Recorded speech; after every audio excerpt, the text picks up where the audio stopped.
Hey everyone, it's Ricky Molina from the Ricky Molina YouTube channel. Today I'd like to share with you an interesting experience I had when I was appreciating some classical music the other day.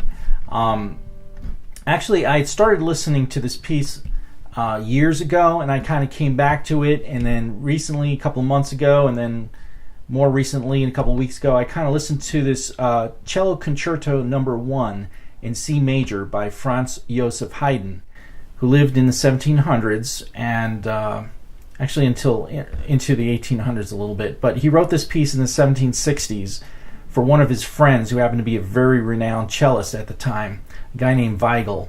And he wanted to showcase his talents, so he wrote this cello concerto in C major. And at the end, towards the end of the second movement, the adagio part, you can hear this cadenza. Now, a cadenza is basically an opportunity for the soloist to basically go, get all the limelight. All the other instruments in the orchestra kind of like quiet down completely, and they let the soloist play. And usually there's some sort of improvisational skills that are being displayed. And so sometimes, like the composer will, for this particular cadenza, will write down the notes, and sometimes the conductor will say, okay, here's the time for the soloist to do his or her thing. So sometimes specific notes and instructions are written, and sometimes it's basically all up to the soloist to decide how to play it. So what I found when I listened to this piece the first few times was that, there's this blues part at the end, and I thought to myself, wait, this piece was written in the 1760s. How could there be any sort of blues scale or blues influence on Haydn, especially since Haydn led this sheltered life in a castle at the Schloss Esterhazy, for example, this rich guy, this noble, and he was, the estate musician, the composer. So he really wasn't, hanging out with blues musicians, so to speak. And what I found is I contacted the conductor of this particular recording, which, by the way, is available on YouTube and also is available at iTunes under the Naxos Classical Music Library label. You'll find the particular rendition that I'm talking about is conducted by Peter Breiner, and the soloist, the cellist, is Ludovic Canta, who plays masterfully throughout the entire concerto. Now when you start listening, and I'll actually play this for you, the recording of it. When you start listening to it, it's a traditional classical concerto for cello, and you hear the instrument kind of do its wonderful thing in a classical sort of mode. But then, as I mentioned, you get to this cadenza towards the end of the second movement in F major, and you get into this blues scale. I'm like, where's this coming from? So I listened to different versions of this piece by different conductors and different cellists, and I noticed that each one had a different version that they were playing for the cadenza. So it's like it seemed to be an improvisational part of the concerto.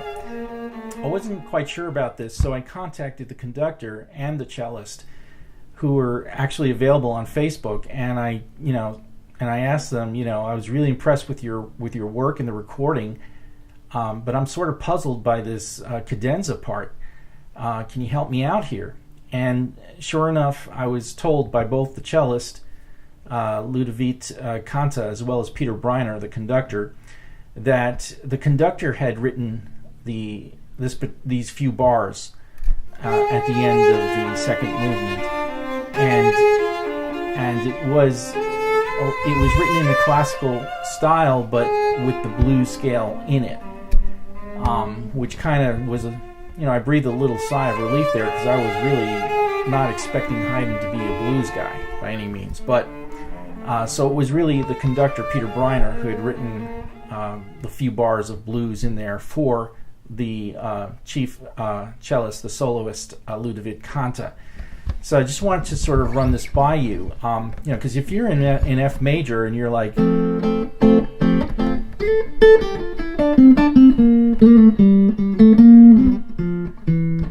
that's basically an F major type of idea. I just played off the top of my head, but then all of a sudden at the end you get this blues part, which is like.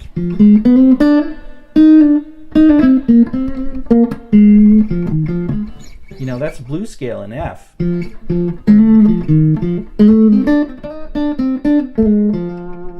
don't hear that until like the 1900s, late 1800s, 1900s, from the deep South in America, where the blues originated. Louisiana and the Delta blues and all of that. And then eventually the blues migrated north to Chicago. But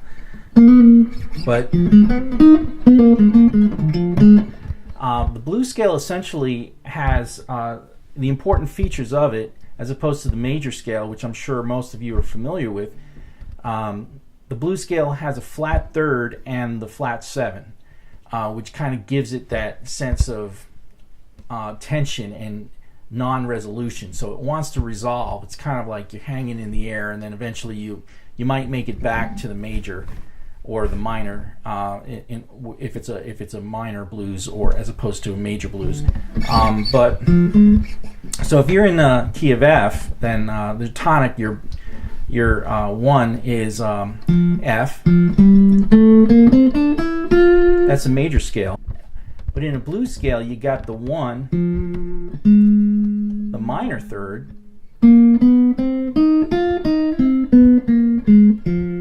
That's essentially the blues scale. You get the minor third.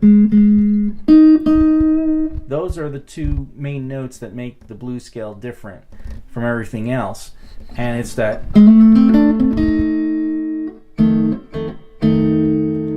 That's a 5. That's like an irresolute chord right there.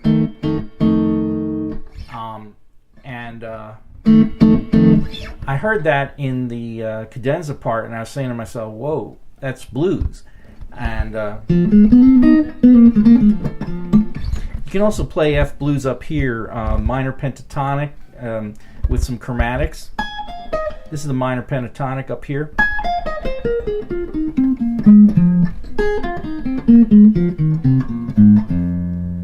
You can hear the blues scale in the pentatonic in F, and F pentatonic will give you kind of like the shell of the blues scale, and then you can like throw in a couple of chromatics along the way to kind of give it that bluesy sound. So here's the F pentatonic.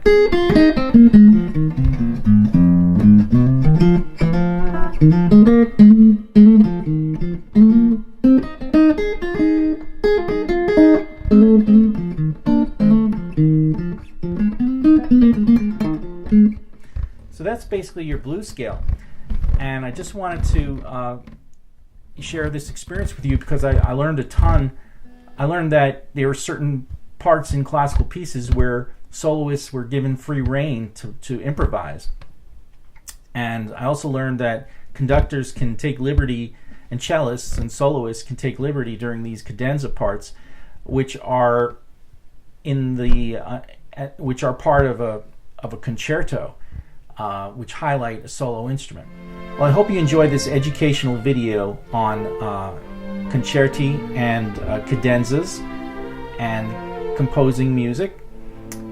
I hope you can share it with your friends and subscribe. Please check out some of my other videos. I have some musical videos with some original pieces that I've written, and I hope you enjoy them and share them as well. Thank you so much for watching and listening, and I hope to see you in the next video. Take care.